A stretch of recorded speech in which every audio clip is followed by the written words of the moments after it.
สบายดีทุกคนมื้อนี้เฮาจะมาทำความรู้จักกับคำว่าตราสารหนี้หรือว่าบ่อนเนาะทุกคนเนาะ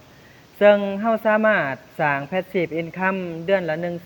1,000,000หรือว่าหลายกว่านี้เนาะทุกคนเนาะด้วยคำว่าตราสารหนี้เนาะซึ่งตราสารหนี้นี่ทุกคนจะมีอยู่2แบบเนาะทุกคนเนาะ1นี่ก็แม่นตราสารหนี้ที่ออกโดยรัฐบาลหรือองค์กรภาครัฐและรัฐวิสาหกิจต่างๆนี่ทุกคนเพิ่นเอิ้นว่าพันธบัตรเนาะทุกคน2ถ้าออกโดยเอกชนเอิ้นว่าหุ้นกู้เอกชนเนาะทุกคนเนาะทุกคนก็อาจจะเคยได้ยินคำว่าหุ้นกู้เนาะทุกคนเนาะอันนั้นแหละตราสารหนี้ที่ออกโดยเอกชนน่ะทุกคนเขาเอิ้นว่าหุ้นกู้เนาะทุกคนเนาะและก็หลักการสถานะของตราสารหนี้เนาะทุกคนเนาะตราสารหนี้นี่นะทุกคนหลักการลงทุนของตราสารหนี้หรือว่าบอนด์นี่นะก็คือนักลงทุนนี่นำเงินไปให้องค์กรนี่ยืมเนาะทุกคนเนาะแล้วเขาจะนำผลตอบแทนกลับมาให้เจ้าของเงินนั่นเองเนาะทุกคนเนาะบริษัทที่ออกหุ้นกู้นี่นะทุกคนต้องการระดมทุนบ่เพื่อเอาเงินไปขยายกิจการเพิ่มเติมเนาะทุกคนเนาะดังนั้นบริษัทที่ออกหุ้นกู้นี่นะทุกคนจะเป็นสถานะเป็นลูกหนี้เด้อทุกคนเด้อแต่พวกเฮาที่เป็นนักลงทุนนี่นะทุกคนจะถือว่าเป็นเจ้าหนี้เนาะทุกคนเนาะโดยมีหลักการคล้ายๆกับธนาคารเลยทุกคนอธิบายให้เข้าใจง่ายๆเนาะทุกคนเนาะก็คือเวลาที่บริษัทอยากจะระดมทุนนี่นะทุกคนแทนที่เขาจะไปกู้ธนาคารเนาะทุกคนเนาะแต่เขากลับปล่อยกู้ให้นักลงทุนเป็นหยังเขาจึงเฮ็ดจังซั่นก็เพราะว่าแน่นอนอยู่แล้วว่าการที่เขาจะไปกู้ธนาคารนี่มันต้องเสียค่าดอกเบี้ยให้ธนาคารแพงอยู่แล้วเนาะทุกคนเนาะเพราะฉะนั้นเขาจึงจะปล่อยกู้ให้นักลงทุนอาจจะกำหนดดอกเบี้ย 3% ต่อปีแล้วบริษัทก็นำเงินไปสร้างรายได้เนาะทุกคนเนาะให้หลายขึ้นแล้วก็แบ่งกำไรกลับมาให้เฮาตามที่เฮาตกลงกันไว้เนาะทุกคนเนาะด้วยรูปแบบของดอกเบี้ยเนาะทุกคนเนาะบริษัทที่ปล่อยกู้นี่นะทุกคนยิ่งบริษัทใหญ่เท่าใดเนาะทุกคนเนาะผลตอบแทนก็ยิ่งต่ำเด้อทุกคนเพราะว่ามันน่าเชื่อถือเด้อทุกคนส่วนกงกันข้ามเนาะทุกคนเนาะถ้าบริษัทน้อยผลตอบแทนอาจจะสูงเพราะว่ามีความเสี่ยงสูงเด้อทุกคนทั้งนี้ทั้งนั้นเนาะทุกคนเนาะบริษัทที่ปล่อยหุ้นกู้ให้เฮานี่นะบ่ว่าจะเป็นพันธบัตรรัฐบาลหรือว่าหุ้นกู้เอกชนนี่นะทุกคนเมื่อครบกำหนดอายุตามที่กำหนดไว้นะทุกคนแน่นอนอยู่แล้วว่าเขาต้องคืนเงินต้นให้เฮาเนาะทุกคนเนาะเพราะฉะนั้นความเสี่ยงของตราสารหนี้กับหุ้นนี่แน่นอนอยู่แล้วมันต่างกันเนาะทุกคนเนาะซึ่งตราสารหนี้อาจจะมีความเสี่ยงน้อยกว่าเนาะทุกคนเนาะแต่ว่าจะได้ผลตอบแทนต่ำเด้อทุกคนนะมาเบิ่งข้อดีและข้อเสียของตราสารหนี้เนาะทุกคนเนาะข้อดีอันที่1ก็แม่นปกป้องเงินต้นเฮาทุกคนเงินเฮามันจะบ่หายเนาะทุกคนเนาะซึ่งเฮาเอาเงินให้เขาเท่าใดเฮาก็จะได้คืนเท่านั้นเด้อทุกคนเด้อ2ก็แม่น Passive Income ทุกคนเฮาจะได้ดอกเบี้ยนี่สม่ำเสมอเนาะทุกคนเนาะตามที่เฮากำหนดไว้เนาะแล้วแต่เขาจะจ่ายให้เฮาเนาะว่าจะให้ดอกเบี้ยทุกๆ3เดือนบ่6เดือนบ่หรือว่าทุกๆ1ปีบ่แล้วแต่บริษัทกับเฮานั่นจะได้กำหนดตกลงกันเนาะทุกคนเนาะมาเบิ่งข้อเสียก็แม่นมันบ่มี Capital Gain เนาะทุกคนเนาะ Capital Gain ก็คือส่วนต่างกำไรเด้อทุกคนเด้อบ่คือหุ้นเนาะหุ้นนี่มันจะมีส่วนต่างกำไรเด้อทุกคนเช่นเฮาซื้อ10ขาย20จังซี่นะราคาหุ้นมันอาจจะขึ้นจาก10เป็น20ได้เนาะทุกคนเนาะส่วนตราสารหนี้นี่มันจะบ่มีจังซั่นเด้อทุกคนเด้อมีแต่เฮาให้เงินเขาไปเท่าใดก็สิได้กลับคืนมาเท่านั้นเนาะเพียงแต่เฮานี่ได้ดอกเบี้ยในแต่ละเดือนบ่หรือว่าในแต่ละปีเนาะแล้วแต่กำหนดกันเนาะทุกคนเนาะลงเงินต้นไปเท่าใดก็ได้คืนมาเท่านั้นเนาะทุกคนเนาะบ่มีเพิ่มคือหุ้นเด้อทุกคนเด้อตราสารหนี้เนาะต่างจากหุ้นแนวใดเด้อทุกคนเนาะอันนี้เฮามาเข้าใจนำกันเนาะอย่างที่บอกไปข้างต้นแล้วว่าสถาบันที่ออกตราสารหนี้นี่นะมีฐานะเป็นลูกหนี้เนาะทุกคนเนาะแต่ถ้าเป็นหุ้นนี่นะเฮาจะอยู่ในสถานะเป็นเจ้าของกิจการเด้อทุกคนผู้ใดบ่ทันรู้จักเกี่ยวกับหุ้นเนาะทุกคนเนาะสามารถไปเบิ่งได้เด้อทุกคนซึ่งข้าพเจ้าได้ลงคลิปไว้แล้วเนาะทุกคนเนาะ2การลงทุนแบบตราสารหนี้เนี่ยทุกคนเฮาจะได้ผลตอบแทนในรูปแบบของดอกเบี้ยเนาะทุกคนเนาะแต่ถ้าเป็นหุ้นนี่เฮาจะได้ผลตอบแทนเป็นเงินปันผลหรือว่ากำไรส่วนต่างราคาเนาะทุกคนเนาะ3ตราสารหนี้มีการการันตีผลตอบแทนเนาะทุกคนเนาะบ่คือหุ้นบ่มีการการันตีเนาะทุกคนเนาะหมายความว่าแนวใดหมายความว่าตราสารหนี้เนี่ยนะทุกคนแน่นอนอยู่แล้วว่าเฮาต้องได้กำหนดผลตอบแทนว่าจะให้ผลตอบแทนดอกเบี้ยจักเปอร์เซ็นต์แม่นบ่มันบ่คือหุ้นเนาะมันบ่มีการการันตีว่าจะให้ดอกเบี้ยเท่านี้จะให้ส่วนต่างกำไรเท่านี้เนาะมันบ่มีเนาะทุกคนเนาะดอกเบี้ยของแต่ละหุ้นของแต่ละบริษัทเนี่ยทุกคนมันจะบ่คือกันในหุ้นนี่เนาะปีนี้อาจจะให้ผลตอบแทน 10% เนาะทุกคนเนาะปีหน้าอาจจะให้ผลตอบแทน 11% ก็เป็นไปได้เนาะหุ้นเนาะ บ่ได้เจาะจงคือตราสารหนี้เนาะทุกคนเนาะ4สถาบันที่ออกตราสารหนี้นี่นะทุกคนถ้าหากว่าบริษัทตราสารหนี้ตัวนี้ล่มนี่เนาะทุกคนหรือว่าเจ๊งไปนะทุกคนตัวเฮาที่เป็นนักลงทุนแล้วก็ในฐานะที่เฮานี่เป็นเจ้าหนี้เนาะทุกคนเนาะก็มีสิทธิ์ได้รับเงินก่อนนะทุกคนได้ต่างจากหุ้นเนาะทุกคนเนาะเฮาอาจจะได้เป็นเจ้าของอยู่แต่ว่าเฮาอาจจะได้เงินนี่นะเงินต้นที่เฮาลงไปนี่นะอาจจะได้นำลังสุดหรือว่าบ่ได้เลยก็เป็นไปได้เนาะทุกคนเนาะอันนี้แหละความเสี่ยงของหุ้นกับตราสารหนี้เนาะทุกคนหุ้นมันอาจจะเสี่ยงกว่าหลายเนาะทุกคนเนาะแล้วก็อันที่5เนาะทุกคนเนาะตราสารหนี้นะปลอดภัยกว่าหุ้นแน่นอนทุกคน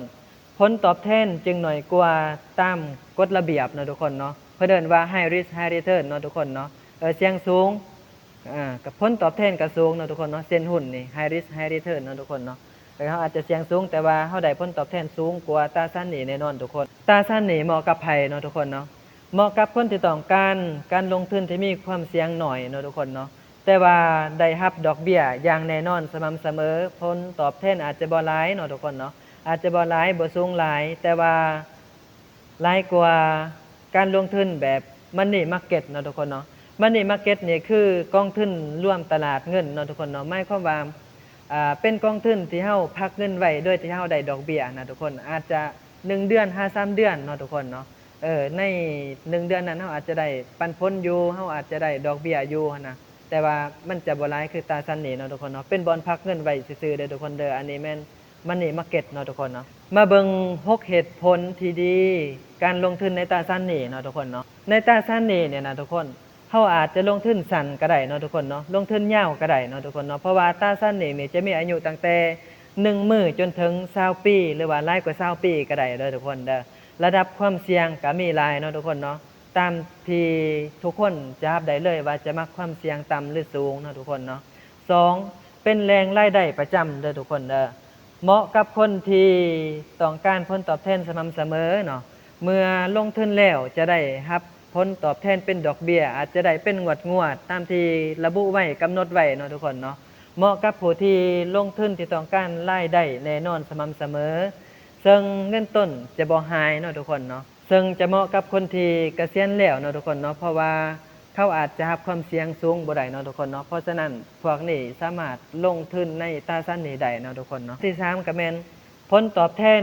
หลายกว่าเงินฝากแน่นอนเนาะทุกคนเนาะตราสารหนี้มีความเสี่ยงต่ำแต่ว่าผลตอบแทนสูงกว่าดอกเบี้ยเงินฝากธนาคารแน่นอนทุกคนตัวนี้4ระดับสิทธิเนาะทุกคนเนาะ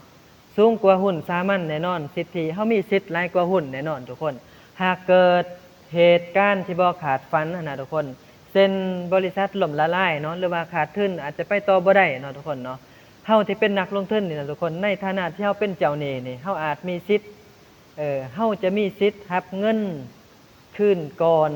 เจ้าของบริษัทเสมอเด้อทุกคนเด้อตัวนี้เด้ออันที่5นะทุกคนเนาะเป็นการกระจายความเสี่ยงของพอร์ตเด้อทุกคนซึ่งการลงทุนที่ดีนี่ทุกคนเพราะราคาต้องได้ต่ำและก็ได้ผลตอบแทนสม่ำเสมอเนาะทุกคนเนาะจากตราสารหนี้นี่มักจะเคลื่อนไหวในทิศทางที่ตรงกันข้ามกับหุ้นอยู่แล้วเนาะทุกคนเนาะมันจึงเป็นการกระจายความเสี่ยงอีกอย่างหนึ่งเนาะทุกคนเนาะของพอร์ตลงทุนของเฮาเป็นอย่างดีเนาะทุกคนเนาะ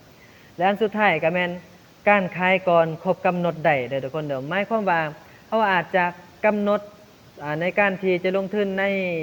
ตราสารหนี้ตัวนี้อาจจะเป็น1ปีเนาะทุกคนเนาะแต่ถ้าว่าเฮาขายก่อน6เดือนสมมุติว่ามันจะขายได้เด้อทุกคนเด้อซึ่งขายก่อนกำหนดเวลาได้เนาะทุกคนเนาะถ้าว่าเฮาต้องการใช้เงินนี้ขึ้นมาก่อนเนาะทุกคนเนาะเฮาก็สามารถขายตราสารหนี้นี้ได้ก่อนกำหนดเด้อทุกคนซึ่งสภาพคล่องในการซื้อในการขายนี่อาจจะแตกต่างกันไปตามปริมาณเนาะทุกคนเนาะแล้วก็ประเภทของตราสารหนี้นั้นๆเนาะทุกคนเนาะมาเบิ่งเครดิตเรตติ้งเนาะทุกคนเนาะเครดิตของตราสารหนี้นี่นะทุกคนรายงานการจัดอันดับนี่นะความน่าเชื่อถือของบริษัทพวกตราสารหนี้เนาะทุกคนเนาะ1นี่เด้ออันดับความน่าเชื่อถือสูงความเสี่ยงต่ำและก็ได้ผลตอบแทนต่ำเนาะทุกคนเนาะอาจจะกำหนดในเอกสารว่าA เนาะทุกคนเนาะ A 3ตัวนี่ก็ถือว่าดีหลายเด้อทุกคนส่วน A 2ตัวนี่ก็ถือว่าอยู่ในสถานะดีเนาะทุกคนเนาะ A ตัวหนึ่งก็ถือว่ายังดีอยู่เนาะส่วน B 3ตัวนี่ก็ถือว่าพอใช้ได้ทุกคน แล้วก็อันดับความน่าเชื่อถือต่ำความเสี่ยงสูงแล้วก็ผลตอบแทนก็สูงเนาะทุกคนเนาะให้ทุกคนเข้าใจโลดว่าถ้าหากว่ามันต่ำกว่า B3 โตเนี่ยนะทุกคนในเอกสารตัวนั้นนะก็ถือว่าตราสารหนี้ตัวนี้หรือว่าหุ้นกู้ตัวนี้นี่นะความเสี่ยงสูงแน่นอน เอิ้นว่าหุ้นกู้ขี้เหยื่อโลดนะทุกคนอาจจะเป็นไปได้ว่าบริษัทนี้นี่นะอาจจะไปต่อบ่ได้แล้วหรือว่าอาจจะคดโกงในนั้นน่ะทุกคนเพราะฉะนั้นในการเช็คเครดิตของบริษัทนั้นๆอาจจะเบิ่งอยู่ในเอกสารนั้นๆเนาะทุกคนเนาะหรือว่าบางครั้งนี่นะเขาอาจจะบ่เขียนใส่ในเครดิตว่าของแต่ละบริษัทตราสารหนี้นี่นะมันจะอยู่ที่เท่าใดเนาะทุกคนเนาะให้ทุกคนสามารถถามได้เลยว่าเครดิตตัวนี้มันอยู่ระดับที่เท่าใดนะทุกคนน่าเชื่อถือบ่อิหยังต่างๆเนาะทุกคนเนาะทุกคนก็สามารถถามได้เด้อทุกคนเด้อบัดนี้เฮาลองมาฮู้จักเกี่ยวกับตราสารหนี้อเมริกาเด้อทุกคนเด้อในที่นี้ข้าพเจ้าจะสาธิตเป็นตราสารหนี้อเมริกาเด้อทุกคนผู้ใดที่อยากลงทุนก็สามารถมาลงทุนในตราสารหนี้อเมริกาได้เนาะทุกคนเนาะหรือว่าผู้ใดอยากพักเงินต่างๆก็สามารถมาพักเงินไว้ในนี้เด้อทุกคนเด้อผู้ใดที่บ่ทันได้ซื้อหุ้นหรือว่าบ่มีโอกาสซื้อหุ้นมันขึ้นสูงแล้วถ้าหุ้นลงมาจังซี่หยังนะทุกคนก็สามารถพักเงินไว้ในนี้เด้อทุกคนเด้ออันที่1นี่ข้าพเจ้าแนะนำให้พิมพ์คำว่า SGOV เด้อทุกคนซึ่งจะเป็นETF ของรัฐบาลอเมริกานะทุกคนที่เฮ็ดเกี่ยวกับตราสารหนี้นี่แหละตัวนี้จะมีอายุ1มื้อหา3เดือนเด้อทุกคนเด้อแต่ว่าจ่ายปันผลนี่ทุกเดือนได้ทุกคนตัวนี้เพราะฉะนั้นผู้ใดบ่ได้มีการลงทุนในเดือนนั้นๆหรือว่าคาดว่าจะบ่ได้ลงทุนประมาณเดือน2เดือน3เดือนนี่นะทุกคนก็สามารถมาซื้อหุ้นนี่ได้เนาะทุกคนเนาะจะสังเกตได้ว่าหุ้นตัวนี้นี่นะกราฟหุ้นปานกระดูกไดโนเสาร์เนาะทุกคนเนาะปานกระดูกปลาเนาะทุกคนอาจจะสังเกตว่ามันจะจ่ายปันผลทุกเดือนนี่ทุกคนเห็นบ่นี่เด้จ่ายปันผลทุกเดือนเนาะแต่ว่าเราต้องเข้าก่อนนะทุกคนเข้าก่อนประมาณ2มื้อเนาะแล้วก็ครบ1เดือนมันก็จ่ายปันผลครบ1เดือนมันก็จ่ายปันผลเนาะทุกคนแต่ว่าเพิ่นจ่ายปันผลนี่0.348เด้อทุกคนต่อ1หุ้นเนาะซึ่งราคาตอนนี้ก็อยู่ที่100เหรียญเนาะทุกคนเนาะเพราะฉะนั้นถ้าเราซื้อ100เหรียญเราก็จะได้ปันผล 0.348 นี่แหละทุกคนบ่ได้1เหรียญสำหรับทุกคนมี3หุ้นก็ยังมี3หุ้นจึงได้1เหรียญต่อเดือนเนาะทุกคนเนาะเห็นบ่ความเสี่ยงต่ำแต่ว่าผลตอบแทนต่ำเนาะทุกคนเนาะอันนี้แม่นตราสารหนี้เนาะทุกคนเนาะผู้ใดที่บ่ได้ซื้อหุ้นใน1เดือนหา3เดือนนี่สามารถมาซื้อตัวนี้ได้เด้อทุกคนเด้อเป็นการพักเงินไว้เนาะถามว่าข้าพเจ้าได้พักเงินในนี้บ่ก็บ่เนาะทุกคนเนาะข้าพเจ้าฝากเงินสดดีกว่าเวลาเฮาอยากซื้อขายมันก็สิง่ายกว่าเนาะทุกคนเนาะอันนี้แม่นตราสารหนี้ระยะสั้นเนาะทุกคนเนาะ1มื้อหา3เดือนอีกอันนึงระยะสั้นคือกันเด้อทุกคนเด้อSHY ตัวนี้ทุกคนอันนี้ก็แม่น1ปีหา3ปีเนาะทุกคนเนาะเป็นของอเมริกากันเด้อทุกคนเด้อสามารถเข้ามาเบิ่งได้อันนี้มันก็บ่ได้เป็นจังซั่นเนาะทุกคนเนาะเห็นบ่ทุกคนตัวนี้1ปีหา3ปีเด้อทุกคนเด้อผู้ใดอยากซื้อตราสารหนี้อเมริกาก็ซื้อตามนี้ได้เด้อทุกคนเด้อมาเบิ่งระยะกลางเนาะทุกคนเนาะอาจจะมีหลายเด้อทุกคนแต่ว่าข้าพเจ้ามาคัดให้สำนี้ซื่อๆเด้อทุกคน IEF เนาะตัวนี้เนาะทุกคนนี่ตัวนี้ทุกคนตัวนี้ระยะกลาง7-10 ปีเนาะทุกคนเนาะทุกคนก็สามารถมาซื้อได้เด้อผู้ใดอยากซื้อเนาะทุกคนเนาะแต่ว่าข้าพเจ้าแน่นอนอยู่แล้วว่าข้าพเจ้ารับความเสี่ยงสูงได้บ่ได้ซื้อตราสารหนี้ดอกทุกคนลงทุนในหุ้นเอาเนาะทุกคนเนาะอันสุดท้ายนี่ระยะยาวนี่ทุกคน TLT เด้อทุกคนเด้อนี่ตัวนี้ทุกคน20 ปีขึ้นไปทุกคนสามารถมาซื้อได้เนาะทุกคนเนาะผู้ใดอยากซื้อเนาะนี่ราคามันก็จะพันพวนนี่ทุกคนแต่ว่าจ่ายปันผลนี่0.3เนาะทุกคนเนาะเห็นดิจ่ายปันผลคือกันแต่ว่าที่มั่นใจที่สุดก็แม่น SGOV ตัวนี้แหละทุกคนซึ่งนักลงทุนหลายๆนี่เขาจะซื้อแต่ SGOV ตัวนี้แหละทุกคน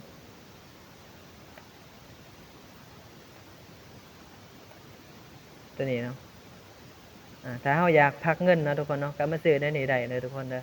เอาคลิปนี้ก็ถือว่าจบลงเพียงเท่านี้เด้อทุกคนเด้อผู้ใดบ่ทันเข้าใจหรือว่าอยากรู้หยังเพิ่มก็สามารถทักถามคอมเมนต์ได้เนาะทุกคนเนาะข้าพเจ้าป รึกษาฟรีเด้อทุกคนเด้อเอาคลิปนี้ก็ถือว่าจบลงเพียงเท่านี้เนาะทุกคนเนาะพอกันคลิปหน้าเด้อทุกคนขอขอบใจเนาะ